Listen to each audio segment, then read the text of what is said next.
교회, 정말 서로 믿고 의지하는 공동체잖아요. 그런데 바로 그 믿었던 교인에게 돈을 사기당했다면 여러분은 어떻게 하시겠어요?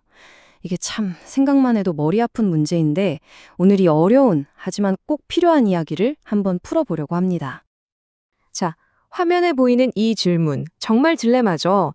저 사람을 법정에 세워야 하나, 아니면 그냥 기도만 해줘야 하나. 이 용서와 정의, 또 신앙과 현실 사이의 팽팽한 줄다리기. 이게 바로 오늘 우리가 파고들 핵심 문제입니다. 제가 오늘 명쾌하게 정리해 드릴게요. 자, 그럼 문제의 본질부터 한번 들여다볼까요? 사실 교회 안에서 이런 사기 사건이 일어난다는 거 정말 가슴 아픈 일이죠. 근데요, 이게 놀랍게도 신학적으로 보면 이미 어느 정도 예상됐던 문제라는 겁니다. 네, 코르푸스 페르믹숨, 좀 어려운 라틴어죠. 이게 혼합된 모음이라는 뜻인데 신학자 어구스틴이 이야기한 개념이에요. 무슨 말이냐면 이 땅에 있는 교회는요, 완벽하게 거룩한 사람들만 모인 곳이 아니라는 겁니다. 진짜 신자인 알곡이랑 그렇지 않은 가라지가 섞여 있다는 거죠. 그러니까 교회 안에 악한 일이 생기는 게 정말 고통스럽지만 어쩌면 성경이 말해온 현실 그대로라는 뜻이기도 합니다. 그래서 교회 안에서 일어난 사기는 그냥 돈 문제로 끝날 수가 없는 거예요. 영적인 무게가 훨씬 더 무겁습니다. 왜냐? 첫째, 이건 명백한 죄입니다. 도둑질하지 말라, 거짓말하지 말라, 하나님의 법을 정면으로 어긴 거니까요. 그리고 둘째, 이건 교회의 얼굴에 먹칠하는 스캔들입니다. 세상 사람들이 교회를 보면서 저기는 사기꾼 소굴이냐고 손가락질하게 만들고 결국 그리스도의 명예를 땅에 떨어뜨리는 거죠. 그래서 교회는 이 문제를 그냥 덮고 넘어갈 수가 없는 겁니다. 반드시 다뤄야 할 의무가 있는 거죠. 자, 그럼 이런 끔찍한 범죄 앞에서 교회는 그냥 손 놓고 있어야만 할까요? 우린 아무 힘이 없네 하면서요? 전혀요. 절대 그렇지 않습니다. 교회는요, 죄의 문제를 다루기 위해서 하나님께 직접 받은 고유한 권한, 그리고 그에 따른 절차까지 가지고 있습니다. 바로 이 웨스트민스터 신앙고백서 30조 1항이 그 강력한 근거입니다. 한번 보세요. 교회의 정부는 국가 위정자, 즉 세상의 왕이나 대통령과는 구별된다고 하죠. 교회를 다스리는 권한, 이걸 어려운 말로 치리권이라고 하는데 이 권한이 세상 권력에서 온 게 아니라 오직 교회의 왕이신 예수 그리스도에게서 직접 왔다는 선언입니다. 이게 무슨 뜻이겠어요? 교회가 세상 법정과는 별개로 독자적으로 영적인 재판을 열 수 있는 권리와 의무를 가졌다는 겁니다. 그리고 교회가 가진 바로 이 독자적인 영적 권한을 상징하는 아주 유명한 이미지가 있죠? 바로 천국 열쇠입니다. 예수님께서 베드로에게 주셨던 바로 그 열쇠요. 이건 교회가 가르침과 또 징계, 즉 권징을 통해서 성도들의 죄 문제를 다루고 또 누가 진짜 천국 백성인지를 분별하는 권세를 위임받았다는 걸 보여주는 아주 강력한 상징입니다. 여기서 우리가 꼭 알아야 할 게 있어요. 교회가 하는 징계, 즉 권징은요, 세상 법정의 처벌과는 그 목표가 완전히 다릅니다. 그냥 벌 주고 끝내는 게 아니라는 거죠. 보세요.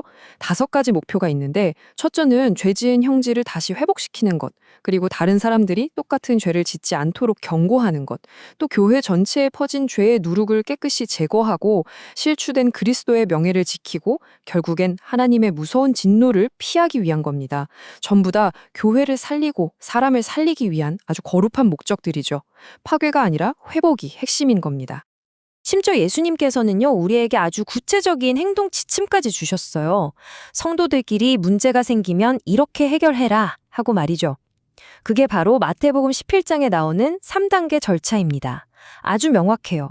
1단계, 먼저 둘이서만 조용히 만나서 이야기해라. 2단계, 그래도 안 들으면 한두 사람, 증인을 데리고 다시 가라. 그리고 마지막 3단계, 그래도 막무가내로 버티면 이제 교회에 공식적으로 알려라. 이런 순서입니다. 자, 그럼 마지막 3단계, 교회에 알려라 할 때 그 교회는 대체 누굴까요? 그냥 주일 예배 때 광고 시간에 소리치라는 걸까요? 아니죠. 특히 장로교에서는요, 여기서 말하는 교회가 바로 당회를 의미한다고 헌법에 딱 정해놨습니다. 당회가 뭐냐면 담임 목사님하고 교인들이 뽑은 장로님들로 구성된 일종의 교회의 영적 사법기관이라고 생각하시면 돼요. 여기에 공식적으로 문제를 제기하라는 뜻입니다. 자, 지금까지는 교회가 이런 문제를 다룰 권한과 절차를 가지고 있다는 걸 살펴봤어요. 아, 그렇구나. 교회에다 말하면 되는구나 싶죠? 그런데 바로 여기서부터 많은 피해자분들이 진짜 깊은 딜레마에 빠집니다. 왜냐하면 성경 말씀이 서로 부딪히는 것처럼 보이기 때문이에요. 이럴 땐 대체 어떤 말씀을 따라야 하는 걸까요? 이것 좀 보세요. 정말 머리가 터질 것 같지 않나요? 왼쪽 고린도전서 6장을 보면 사도 바울이 뭐라 그래요? 차라리 사기당하는 게 낫다. 성도끼리 세상법정 가는 건 이미 진 거다. 이렇게 엄청나게 강하게 말하거든요.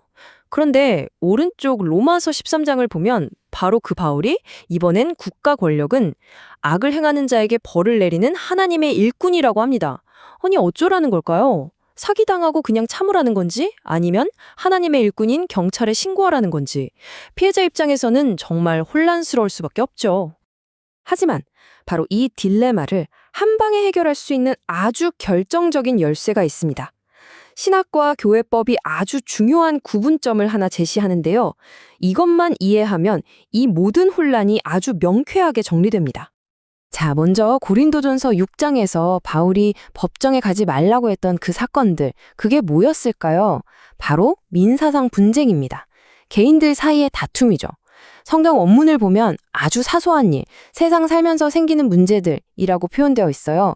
예를 들면 돈 빌려주고 못 받은 문제, 아니면 뭐 땅 경계선 다툼 같은 거요. 이런 건 굳이 세상 법정까지 갈 게 아니라 교회 안에서 지혜롭게 해결하라는 뜻입니다. 하지만 사기는요? 이건 차원이 완전히 다른 문제입니다.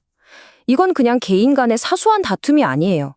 이건 사회 전체의 질서를 무너뜨리는 형사상 범죄입니다. 공적인 악이죠. 바로 여기에 로마서 13장이 적용되는 겁니다. 국가는 하나님으로부터 칼을 받았어요. 이 칼로 바로 이런 공적인 악을 처벌하고 다스릴 책임이 있는 겁니다. 이제 좀 명확해지시죠? 민사분쟁과 형사범죄, 이 둘은 완전히 다른 사안이라는 것. 이게 바로 딜레마를 푸는 열쇠입니다. 그리고 이게 그냥 어떤 신학자가 그렇게 해석하더라 하는 수준의 이야기가 아닙니다. 더 확실한 게 있어요. 바로 교회의 공색적인 법, 그러니까 교회 헌법이 이 둘의 차이를 명확하게 인정하고 있다는 사실입니다. 이 규정을 한번 보세요. 우리나라의 한 주요 장로교단 총회 시행령에 있는 내용인데요. 기본적으로 성도 간의 문제는 교회에서 먼저 해결해야 한다는 원칙을 이야기해요. 그런데 다만 하면서 예외 조항을 둡니다. 뭐라고 되어 있죠? 폭행, 공갈, 사기, 재산 편취락은 형사범죄에 해당하는 건 이 조항이 적용되지 않는다라고 딱 못 박아놨습니다. 이건 교회가 공식적으로 이런 범죄를 당했다면 세상법의 도움을 청해도 괜찮습니다 하고 길을 열어준 거나 마찬가지입니다.